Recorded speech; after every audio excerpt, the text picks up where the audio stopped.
शुक्लांबरधरं विष्णुं शशिवर्णं चतुर्भुजं प्रसन्नवदनं ध्यायेत् सर्वविघ्नोपशान्तये अगजा आननपद्मार्कं गजाननमहर्निशम् अनेकदन्तं भक्तानां एकदन्तमुपास्महे एकदन्तमुपास्महे। ఓం శ్రీ గణంజయాయ నమః.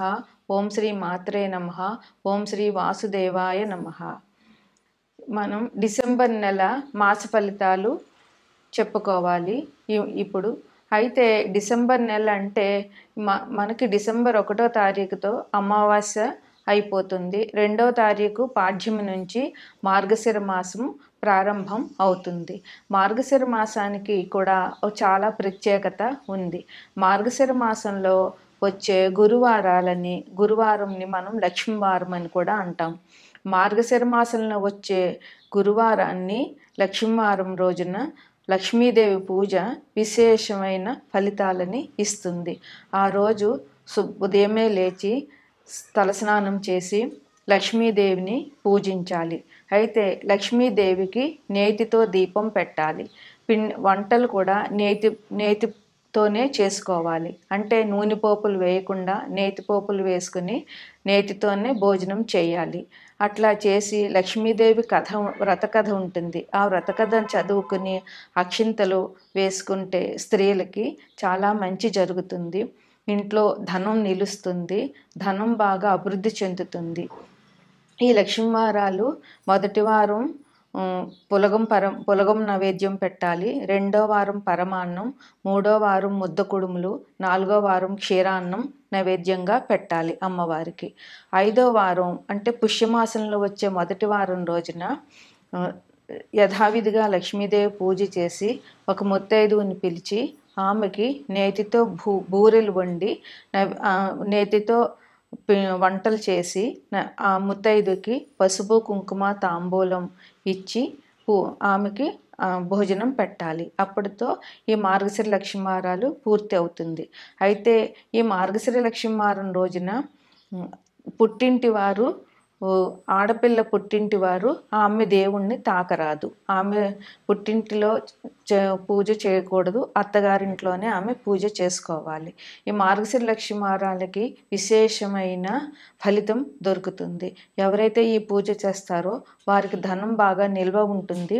ధనం బాగా దొరుకుతుంది. అందువల్ల స్త్రీలందరూ ఈ మార్గశిర లక్ష్మీవారం పూజ చేసుకుని ధనాన్ని పొందుతారని ఆశిస్తాను. అదేవిధంగా డిసెంబర్ 15వ తారీఖున నెల పెడతాము. అలాగే డిసెంబర్ 15న రవి ప్రస్తుతం వృశ్చిక రాశిలో ఉన్న రవి ధనుసు రాశిలోకి ప్రవేశిస్తారు. దీన్నే ధను సంక్రమణం అంటాము. ఆ రోజు నుంచి అంటే 15వ తారీఖు నుంచి ధనుర్మాసం ప్రారంభం. అంటే ఇది విశేషంగా విష్ణుమూర్తిని వెంకటేశ్వర స్వామిని పూజించే మాసమని చెప్పవచ్చు. డిసెంబర్ 15 నుంచి జనవరి 15 వరకు ధనుర్మాసం నడుస్తుంది. ఈ ధనుర్మాసంలో వివాహాలు చేయరు. నెలపెట్టిన రోజు నుంచి వివాహాలకి ఈ మాసం అనుకూలం కాదు. అదేవిధంగా శుభ కార్యాలు అంటే గృహప్రవేశాలు, గృహారంభాలు ఇవేమీ కూడా ఈ మాసంలో ధనుర్మాసంలో చేయకూడదు.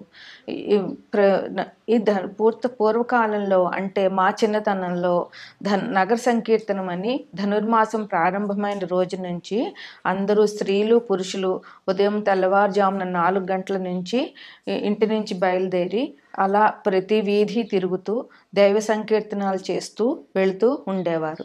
అది అంత చలిలోనూ దైవ సంకీర్తనం చేస్తూ అందరూ ఒక్కొక్కింటిలోంచి ఒక్కొక్కరిని కలుపుకుంటూ మొత్తం ఆ వీధులన్నీ తిరుగుతూ తెల్లవారే వరకు నగర సంకీర్తనం చేసి ఇంటికి వచ్చే ఆచారం ఇది వరకు జరిగేది. ఇప్పుడు అయితే అది జరగటం లేదు. అట్లా నగర సంకీర్తనం చేయడం వల్ల ఎంతో మంచి జరుగుతుంది. ఆ ప్రదేశానికి చేసిన వారికి ఆ కాలనీలో వారికి అందరికీ చాలా శుభం జరుగుతుంది. ఇది కూడా చాలా మంచి ఆచారం అని చెప్పవచ్చు. తదుపరి కుంభరాశి. ఈ రాశ్యాధిపతి శని భగవానుడు లగ్నంలోనే స్థితి పొంది ఉన్నారు. ఈ రాశిలో ధనిష్ట 3-4 పాదాలు, శతభిషం 4 పాదాలు, పూర్వాభాద్ర 1, 2, 3 పాదాలు ఉంటాయి.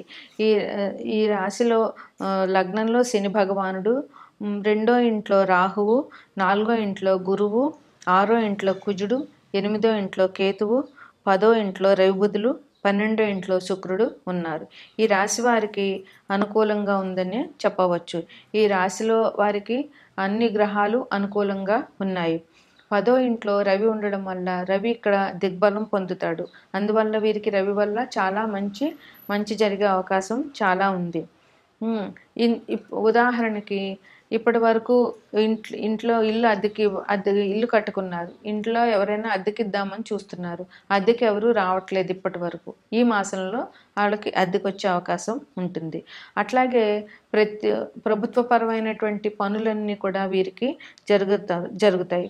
అట్లాగే మంచి ఉద్యోగం గవర్నమెంట్ ఉద్యోగం కోసం ఎదురు చూస్తున్న వాళ్ళకి గవర్నమెంట్ ఉద్యోగాలు వచ్చే అవకాశాలు ఉన్నాయి.